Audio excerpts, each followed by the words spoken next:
Hello everyone, welcome to Sharmit. In this session, we will discuss about another topic or another command related to shell script, where we will learn how we can create a file by copying the data of the existing file. Okay, so let's say you have one file and there you have already stored some data. Now the requirement is that we want to copy the data to the other file. So in that case, what we can do, we can utilize one simple command which is cp. So cp command is mainly for copy. Now some of you might have covered the previous session, one of our previous session, where we just briefly discuss about the cp command. But in this session we are going to discuss it every expect, like how we can write a script with cp command, what all changes we can expect if we are writing the code. So all these things we are going to cover in this particular session. Okay, so let me show you how we can do this thing. So as I mentioned that we are going to copy the data from one existing file. So first requirement is that there should be one file. So I have already created some files with sample data, so we are going to use the same. So for that I will write here work ln k enter. It will open this work with object link screen. Here if I do page down, you will see there are various files are already created. So let me check the one which we are going to use. Let me delete this one first, because this file we will again create from our cp command. Okay, so I just deleted this td.txt. This is my test file, that's why I have deleted, but don't try to delete anything if you are not sure which file is it. Okay, so this is the file which we are going to use, xxy.txt. Here we have stored some sample data as well, from sample data 1 to sample data 5 row. Okay, so now the target is that we will copy this data to another file which is t.txt. At the moment we saw that there is no file available with this name because we just deleted it, right? tt.txt. So my question is, there are two scenarios which we should be cover. First, in what will happen if we try to copy the file which is into the file which is not existing, the same case which we have right now, because we are trying to copy xxy.txt into tt.txt, but it is not there, right? So what will happen? Second thing is, if the file is already there, then what will happen if we try to copy the command? Okay, so these two scenario we will cover in our practical part. Fine, so it's okay. Now we are going to use these two files. Now I'm doing page down to reach out to my directory. So this is the directory. I'll take option 5 over here, and from here I'll select my script file. So this is the script file which we are going to use for now, and this script file should be executable mode. It should be in the executable mode, because if your script is not in executable mode, then it might not uh, then it will not you are not supposed to call it. Okay, because it will get executed only if it is in executable mode. Taking option 2 here. Right now we have just noted down one multi-line comment here which shows a presenter name as well as the session name. From here I'll add few blank line I10, so it will insert 10 blank line. Now from here what we can do, we can write some lines in order to explain the cp command. Okay, so what we will do now, we will simply write here echo double quote, and then we will put data in tt.txt file before cp command. Okay, so we have not executed cp command yet. So what we will do, we will just print this message, and after that we will use a cat command in order to show the data. So I will write here cat, then space, and the file name is tt.txt. So this is the two line which we are going to run first to explain you something. So I'll do F3 for save and F3 for exit. Now we will go to session B. Here we will write qsh enter. You can use here also, no problem, but just to keep this screen same, I'll just move to second session. Here you can write the path of the script, which is /home/Sharmit/text Sharmit slash Sharmit dot sh and enter.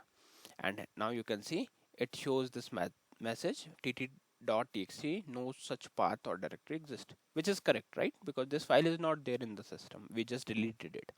Fine. So this is what we want to print now.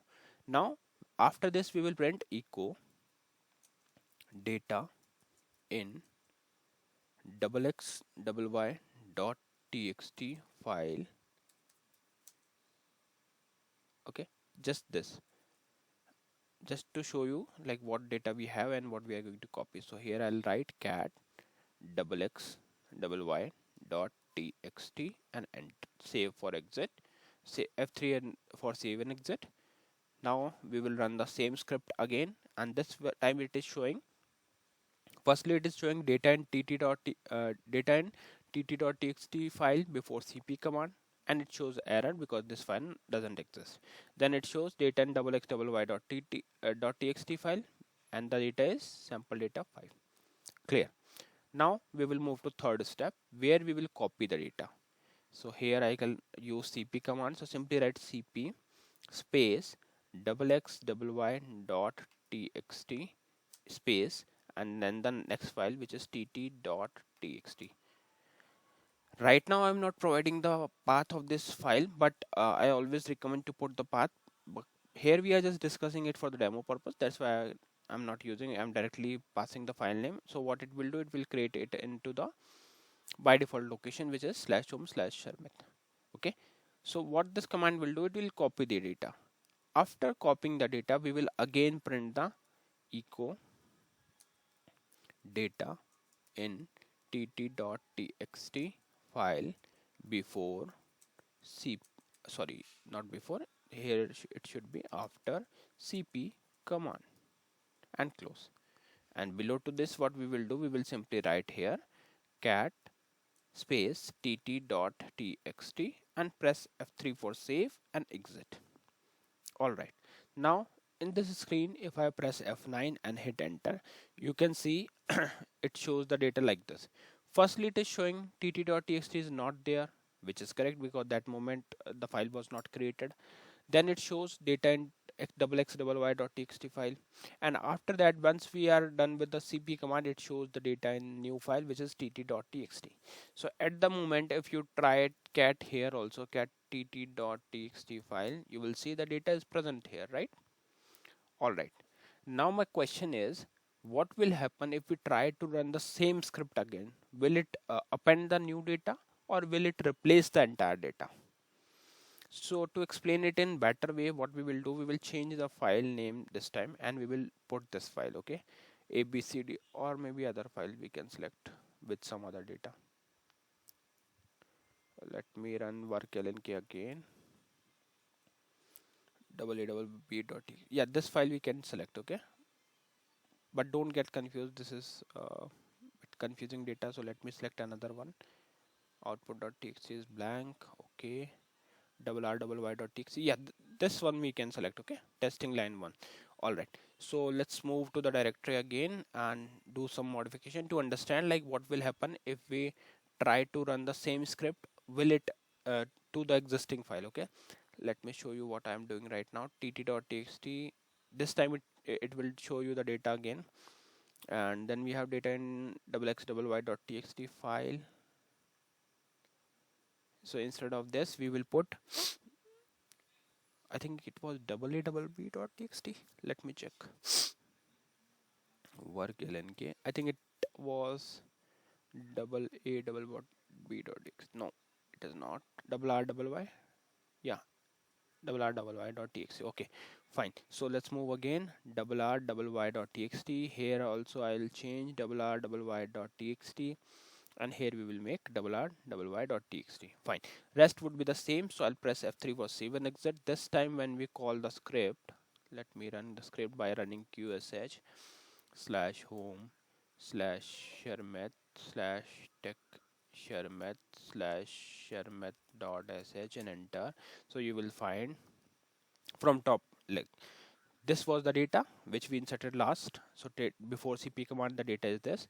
Then it prints rrY.txt data, and after that it prints the data which is present in tt. rrY.txt sorry, tt.txt file after cp command. So you can see it replaces the entire data which was present previously. Okay, that means if the file is already existing, then it replaces the data if we are using cp command. Clear? So I hope this session is pretty much clear to all of you. And regarding cl program, it's like we have already discussed it many time, but still I'll show you in a quicker way that to run the shell script through cl, you can simply write dcl take f4, provide variable name, time, storage and length. Then you can write chgvar, provide variable name and the script of your file, path of the script. Then you can use strqsh with a variable where we want to execute the script, and then simply compile it and call it. It will show you the same data which we are getting from the Qshell, because here also we are running the same script. We just change the method and this time we are using cl program. Clear?